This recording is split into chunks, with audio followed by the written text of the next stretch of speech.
Thanks, Ed. The time now is 7:14. A civil rights museum is being constructed in downtown Jackson, and here to talk about the project is Jacqueline Dace. Good morning, ma'am. How are you? Good morning. I'm fine. Good. You're looking great. Thank you very much. Yes, ma'am. So go ahead and just tell me a little bit about yourself and your position and your dealings with this new museum. Okay. I'm the project manager of the Mississippi Civil Rights Museum. I moved here in December 2012 to work on this project.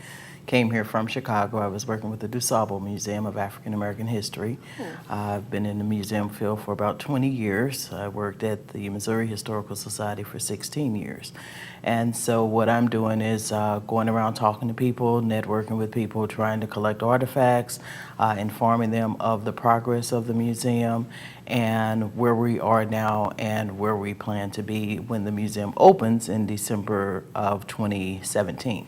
Oh, okay. So this is not new to you. You've been doing a lot of things with museums. Yeah, this is my career, Like I said, I've been in this field for almost 20 years now. Yes, yeah. ma'am. Mm-hmm. When did the initial thought of bringing this to Jackson come into play? When did this happen? Well, it's been talked about for years. I understand that there had been a lot of debate about exactly where the museum should be located. And in 2011, Governor Barber pushed it through. There's another museum that's being built. It's called the Two Mississippi Museum Projects. Okay. The museum is being constructed under the same roof as the Museum of Mississippi History. The Museum of Mississippi History was under thought for several years, and then once it passed legislation, Governor Barber and the state legislators passed for the Civil Rights Museum to be built at the same location, which is down by the Mississippi Department of Archives and History off of Jefferson and North Street. Yes, ma'am. So what is the significance of actually having this museum here? I mean, I'm sure you know some of the history of the state itself, so what can this museum bring here? Well, Mississippi has a enormous civil rights story. The struggle for civil and human rights in Mississippi is magnificent, and for some reason it hasn't been told in all of its complexity. And I've spent a lot of time with many of the activists over the past couple of years, and they are passionate about their story being told and wanting to be not only remembered, but the strategies that were imposed and developed in Mississippi were significant not only to the nation, but also to the world. Many of the people that are still struggling for their human and civil rights today are looking at the strategies that were developed in Mississippi, and a lot of people don't know that. They don't understand that, there was a lot of thought process that went into all of the sit-ins, all of the protests, all of the marches and all of the enormous programs that were developed during the civil rights movement. And we need to tell those stories. These people's names need to be known. There are individuals that put their lives on the line, that not only put their lives on the line for their civil rights, but they were more looking forward to the next generation, our generations that were coming behind them. They didn't want us to struggle the same way they struggled. And so I think those stories need to be told. Oh, yes, I believe they do too. So you would say in all, this project has been in the works for how long now?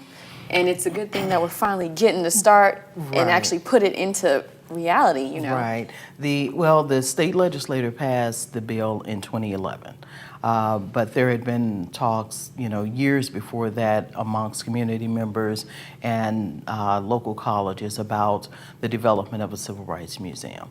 So this has been, considered for probably a decade or more.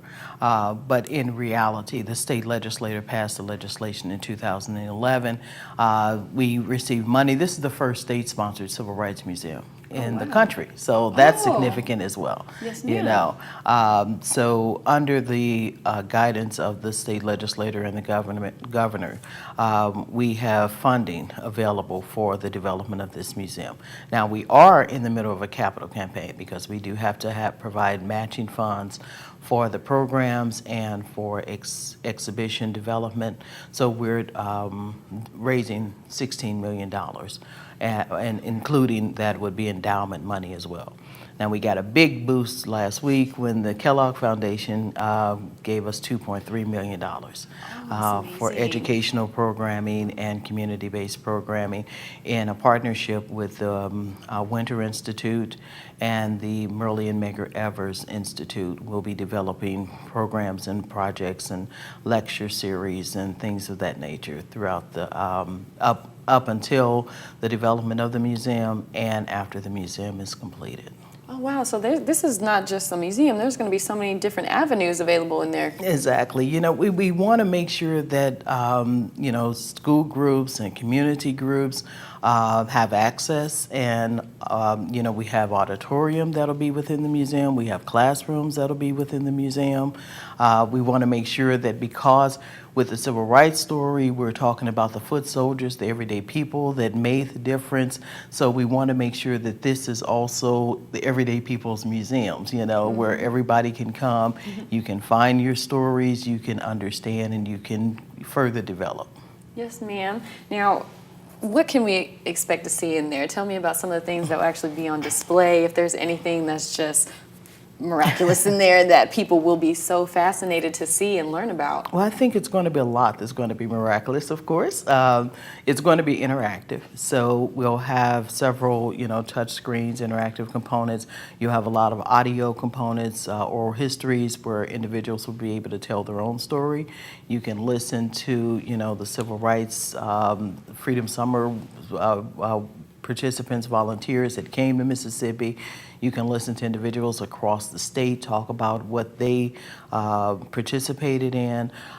We have the stories of some of the ones that you've heard about the most, the Cheney, Goodman, and Schwerner murders, the Medgar Evers story, the Emmett Till story. Oh, those are huge. Exactly. Yes, but, those are huge. But we also will be talking about those individuals that started the process long before what we know as the modern civil rights movement.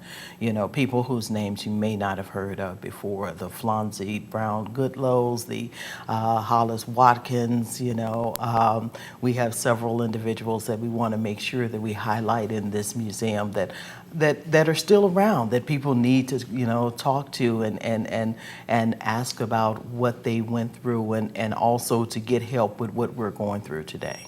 Oh, that's amazing.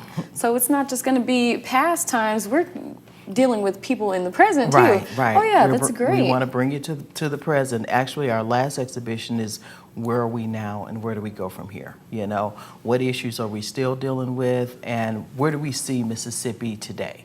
And where do we see Mississippi in the future? So we want to cover the entire scope of the time period. Yes, ma'am. And shortly before we go, you said that it will be open December of 2017, correct? Right. We're opening in connection with the bicentennial of Mississippi, December the 10th, 2017. Okay, well, thank you so much for stopping by. This was some great information. Thank you. Thank you. I can't wait to see it. So I'm definitely going to keep in contact with you because I want to go to the grand opening whenever it is and really learn some new stuff. So thank you. This was Jacqueline Dace. And once again, be on the lookout for this museum coming in on December in 2017, a few years to go, but it's going to be worth it. When we return here on Metro Morning Live, we will take a look at the Pet of the Week and much, much more. That's next. Make sure you stay with us.